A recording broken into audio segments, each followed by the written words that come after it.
Dear students, a very warm welcome to all of you in my today's lecture of sales management. In today's lecture, we will discuss upon the topic designing of sales force management. यानी कि अगर कोई भी particular enterprise sales force management को properly develop करना चाहे तो इसके लिए उसे किन किन स्टेप्स को फोकस करना होता है. So here we will discuss about the steps involved in sales force management. The very first step is determining the personal selling objectives of the firm. सबसे पहले तो फर्म को अपने पर्सनल सेलिंग ऑब्जेक्टिव्स को properly determine करना होता है. Personal selling का जो रोल होता है वो कंपनी टू कंपनी वेरी कर सकता है और ये डिपेंड करता है कि उस पर्टिकुलर कंपनी के रेफरेंस में उसके ओवरऑल ऑब्जेक्टिव्स क्या है, किस पर्टिकुलर कॉर्पोरेट स्ट्रेटजी को इसके द्वारा अडॉप्ट किया गया है, किस टाइप के प्रोडक्ट्स को इसके द्वारा प्रोड्यूस किया जा रहा है, किस टाइप के टारगेट मार्केट में ये ऑपरेट कर रही है, कौन कौन से रिसोर्सेज की अवेलेबिलिटी है इसके पास और इसके कॉम्पिटिटर्स की क्या क्या प्रैक्टिसेस है. इन सारे फैक्टर्स को ध्यान में रखते हुए, कंसीडर करते हुए पर्सनल सेलिंग के रिगार्डिंग ऑब्जेक्टिव्स को प्रॉपरली डिटरमाइन किया जाता है. इसके साथ साथ जो पर्सनल सेलिंग ऑब्जेक्टिव्स है वो फर्म के द्वारा असाइन की गई रिलेटिव प्रायोरिटीज पर भी प्रॉपरली डिपेंड करते हैं. हर फर्म की अपनी अलग अलग प्रायोरिटीज होती हैं. इसी वजह से जो पर्सनल सेलिंग ऑब्जेक्टिव्स हैं वो फर्म टू फर्म वेरी भी कर सकते हैं. लेकिन सबसे पहले तो किसी पर्टिकुलर फर्म को अपने सेल्स फोर्स मैनेजमेंट के रिलेशन में पर्सनल सेलिंग के ऑब्जेक्टिव्स को डिटरमाइन करना होता है under the very first step. After that we come to the second step and this is formulating sales policies. अब आपको सेल्स पॉलिसीज को प्रॉपरली फॉर्मुलेट करना है. This is the very next key task in the sales force management. जो sales policies को set किया जाता है इन्हें एक पर्टिकुलर रेंज ऑफ एरियाज को ध्यान में रखते हुए सेट किया जाता है. वो एरियाज प्रोडक्ट से रिलेटेड हो सकते हैं, डिस्ट्रीब्यूशन से रिलेटेड हो सकते हैं, प्राइजिंग से रिलेटेड हो सकते हैं, जिनको ध्यान में रखते हुए सेल्स पॉलिसीज को प्रॉपरली फॉर्मुलेट किया जाता है. सेल्स पॉलिसीज को फॉर्मुलेट करने के बाद next you move to the step number third and this is structuring the sales force. यानी जब आपकी सेल्स पॉलिसीज क्लियर हो जाती हैं, क्लियर वे में डिफाइंड हो जाती हैं, उसके बाद आप सेल्स फोर्स को प्रॉपरली स्ट्रक्चर करते हो. और कोई भी ऑर्गेनाइजेशन अपनी सेल्स फोर्स को स्ट्रक्चर करने के लिए डिफरेंट टाइप्स के स्ट्रक्चर को फोकस कर सकती है. जैसे कि टेरिटरी को ध्यान में रखते हुए सेल्स फोर्स को स्ट्रक्चर कर सकती है, फंक्शन के बेसिस पर कर सकती है, कस्टमर बेसिस पर कर सकती है, प्रोडक्ट लाइन के बेसिस पर कर सकती है, या फिर हाइब्रिड सेल्स ऑर्गेनाइजेशन के बेसिस पर भी वो सेल्स फोर्स को प्रॉपरली स्ट्रक्चर कर सकती है. और इसके लिए ऑर्गेनाइजेशन को अपनी सेल्स पॉलिसीज को भी प्रॉपरली एग्जामिन करना होता है कि सेल्स पॉलिसीज किस तरीके से डिजाइन की गई हैं. उसके अकॉर्डिंग ही सेल्स फोर्स की स्ट्रक्चरिंग के लिए कोई भी एक पर्टिकुलर टाइप यूज किया जाता है बाय द ऑर्गेनाइजेशन. जैसे कि अगर हम बात करते हैं टेरिटरी के बेसिस पर अगर सेल्समैन को स्ट्रक्चर्ड किया जाता है तो यहाँ जो सेल्समैन हैं वो फर्म के द्वारा प्रोड्यूस्ड कंप्लीट प्रोडक्ट लाइन को हैंडल करते हैं with in a given territory. यानी कि उनको एक टेरिटरी दे जाती है और उस टेरिटरी या उस एरिया में उनको कंपनी के द्वारा प्रोवाइडेड कंप्लीट प्रोडक्ट लाइंस को डील करना होता है. और अगर हम बात करते हैं प्रोडक्ट बेस्ड स्ट्रक्चरिंग की तो इस केस में एक पर्टिकुलर टेरिटरी या एक गिवन टेरिटरी में several salesman several product lines के रेफरेंस में ऑपरेट कर रहे होते हैं और हर किसी के पास फर्म के डिफरेंट प्रोडक्ट्स की अवेलेबिलिटी होती है. हर एक पर्टिकुलर सेल्समैन डिफरेंट टाइप के प्रोडक्ट्स में डील कर रहा होता है, उसको हैंडल कर रहा होता है. तो ये डिपेंड करता है कि जो फर्म है उसकी सेल्स पॉलिसीज क्या है. उसके बेसिस पर कोई भी फर्म अपने सेल्स फोर्स को प्रॉपरली स्ट्रक्चर्ड करती है. Now we move to the next step, step number 4, deciding on the size of sales force. Structuring के लिए आपने स्ट्रक्चरिंग टाइप को फोकस कर लिया है कि किस टाइप के बेसिस पर आपको स्ट्रक्चर करना है सेल्स फोर्स को। अब आप डिसाइड करते हो कि जो सेल्स फोर्स है उसका साइज क्या होना चाहिए। किसी भी पर्टिकुलर सेल्स फोर्स के साइज का डिसीजन बहुत क्रिटिकल डिसीजन होता है फर्म के पॉइंट ऑफ व्यू से, और इसको ऑप्टिमम लेवल पर फिक्स किया जाना that is must from the point of view of the any organisation. और इस पर्पज के लिए फर्म को number of inter related factors को कंसीडर किया जाना चाहिए, जैसे कि जो लेवल ऑफ सेल्स एक्सपेक्टेड है और उसके साथ साथ उस पर्टिकुलर सेल्स को जनरेट करने के लिए कितने नंबर ऑफ सेल्स पर्सन्स की रिक्वायरमेंट होगी। क्योंकि आपने सेल्स फोरकास्टिंग के बेसिस पर जो एक्सपेक्टेड सेल्स का लेवल है उसको डिटरमाइन कर रखा है, और उसके अकॉर्डिंग आप डिटरमाइन कर सकते हो कि उस पर्टिकुलर सेल्स को जनरेट करने के लिए आपको कितने नंबर ऑफ सेल्स पर्सन्स की रिक्वायरमेंट होगी।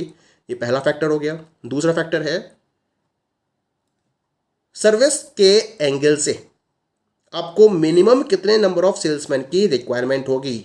यहाँ आप लेवल ऑफ सेल्स को इग्नोर करते हो और सर्विस को इंक्लूड करते हो, और ये देखते हो कि अगर सर्विस आपको प्रॉपर प्रोवाइड करनी है अपने कस्टमर्स को तो उसके लिए आपको मिनिमम कितने नंबर ऑफ सेल्समैन की रिक्वायरमेंट होगी। ये दूसरा फैक्टर हो गया।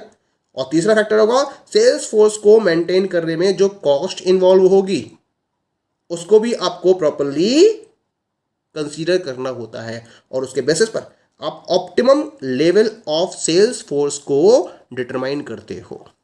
क्लियर? सेल्स फोर्स के साइज को डिटरमाइन करने के बाद next you are moving to the step number 5, fixing sales quotas and targets. अब आपको क्या करना है?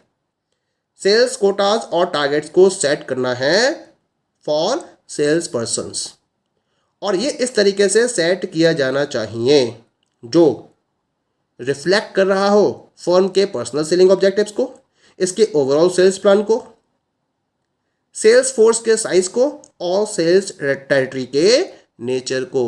तो इन सारे फैक्टर्स को ध्यान में रखते हुए फर्म के द्वारा सेल्स पर्सन के रेफरेंस में सेल्स कोटाज या टारगेट्स को सेट किया जाता है। अब जो कोटा आपने सेट किया है सेल्स का, वो ना तो बहुत ज़्यादा हाई होना चाहिए और ना ही बहुत कम होना चाहिए। अगर हाई होगा बहुत ज़्यादा तो कहीं ना कहीं एक डीमोटिवेशन, डिस्करेजमेंट की सिचुएशन क्रिएट होगी अमंग द सेल्स पर्सन्स, और अगर बहुत कम होगा तो जो सेल्स पर्सन है वो उसको बहुत आसानी से अचीव कर लेंगे और आप प्रॉपर सेल्स पर्सन की एफिशिएंसी का एडवांटेज गेन नहीं कर पाएंगे। यानी कि जो आपके द्वारा कोटा सेट किया जाएगा वो इस तरीके से होना चाहिए जिससे कि एक जो एफिशिएंट सेल्समैन है वो अपने सिंसियर एफर्ट्स को फॉलो करते हुए इसको एकम्प्लिश कर पाए। इस तरीके से आपको अपना सेल्स पर्सन्स को ध्यान में रखते हुए सेल्स कोटा और टारगेट फिक्स किया जाना चाहिए। Now come to the step number 6, creating a sales force, recruitment, selection and training. अब आपको सेल्स फोर्स को क्रिएट करना है। सेल्स टारगेट या सेल्स कोटा आपने फिक्स कर दिया है। अब आपको यहाँ सेल्स फोर्स को प्रॉपर्ली क्रिएट करना है और उसके रेफरेंस में आप रिक्रूटमेंट के स्टेप को फोकस करते हो, सिलेक्शन को फोकस करते हो और ट्रेनिंग की तरफ फोकस करते हो। क्या मतलब होता है? इफेक्टिव सेल्स फोर्स को डेवलप करने में सबसे पहला स्टेप है सेल्स फोर्स को प्रॉपर्ली रिक्रूट करना। Recruitment is the set of activities and processes used to legally obtain a sufficient number of individuals with a potential job qualification to select from। यानी कि यहाँ पर आपको नंबर ऑफ एप्लीकेशंस कलेक्ट करनी है qualified sales persons के reference में। यानी कि आपके द्वारा जो एक्टिविटीज़ का सेट डिसाइड किया गया है उसको ऑब्टेन करने के पॉइंट ऑफ व्यू से आपको क्या चाहिए होगा? आपको नंबर ऑफ इंडिविजुअल्स की रिक्वायरमेंट होगी, तो उनकी एप्लीकेशंस को इनवाइट किया जाता है as per their job qualifications, जिसमें से आप उन पर्टिकुलर पर्सन्स को सेलेक्ट करोगे। तो हम इस प्रोसेस को नाम देते हैं रिक्रूटमेंट का। इसके बाद जो इंडिविजुअल्स स्पेसिफिक जॉब की क्वालिफिकेशंस को प्रॉपर्ली मीट आउट कर लेते हैं उनको सेलेक्ट कर लिया जाता है, और सेलेक्ट करने के बाद उनकी नॉलेज और स्किल्स को इंक्रीज करने के पॉइंट ऑफ व्यू से, क्योंकि जब वो अपनी जॉब को कर रहे होंगे तो उसके रिगार्डिंग उन्हें उस पर्टिकुलर नॉलेज और स्किल की रिक्वायरमेंट होगी, तो इनको इंक्रीज करने के पॉइंट ऑफ व्यू से एक प्रॉपर ट्रेनिंग भी अरेंज की जाती है। और इस तरीके से आप अपनी सेल्स फोर्स को प्रॉपरली ट्रेंड सेल्स फोर्स में कन्वर्ट कर देते हो। Next step is managing the sales force. Sales force को आपको यहाँ पर मैनेज करना है, और मैनेज करने के लिए यहाँ आप डिफरेंट एक्टिविटीज को फोकस करते हो, जैसे compensation, motivation and supervision. Sales force को क्रिएट करने के बाद उनका एक प्रॉपर मैनेजमेंट क्रूशियल टास्क होता है सेल्स फोर्स मैनेजमेंट के रिलेशन में, अगर कोई भी ऑर्गेनाइजेशन अपने टारगेटेड सेल्स को प्रॉपरली अचीव करना चाहती है। तो यहाँ आपको सेल्स फोर्स को प्रॉपरली मैनेज करना बहुत जरूरी है, और इसके लिए क्या करना पड़ता है, एक गुड कंपेंसेशन प्लान डेवलप किया जाता है। This is the very first requisites for retaining and motivating salesman.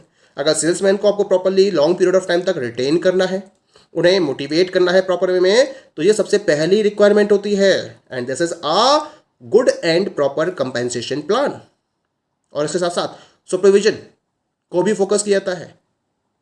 जब आप सेल्स टीम को लगातार सुपरवाइज करते रहते हो, उसके रिगार्डिंग डिफरेंट टाइप की टेक्निक्स को फोकस करते हो, तो कहीं ना कहीं ये सेल्स पीपल के मोरल को हाई करती हैं, क्योंकि कस्टमर्स को मैनेज करने की डायरेक्शन में जो भी एफर्ट्स किए जाने चाहिए वो आप शेयर करते हो। एक सेल्स मैनेजर अपनी सेल्स टीम से शेयर करता है कि उसे किस टाइप के एफर्ट्स किए जाने चाहिए, जिससे कि वो कस्टमर्स को राइट डायरेक्शन में मैनेज कर सके। तो इससे क्या होगा, जो सेल्स पीपल है उनका मोरल हमेशा हाई रहेगा, वो हाई लेवल पर मोटिवेटेड रहेंगे। और जो एफिशिएंटली मैनेज्ड सेल्स टीम होती है वो अपनी टास्क को इफेक्टिव वे में परफॉर्म कर सकती है, और इसके साथ साथ सेल्स गोल्स के टारगेट को आसानी से मीट आउट भी कर सकती है। Next step is step number 8, sales communication and reporting. Sales management is carried out largely through communication. It may be oral and written. The sales manager lets his team persons know what they are expected to achieve, how they are performing, how they can improve and perform in a better way. He also keeps them informed of what is happening in the company. Sales reports are also useful tools in sales administration, implementation, control and coordination. They are also useful tool of sales communication.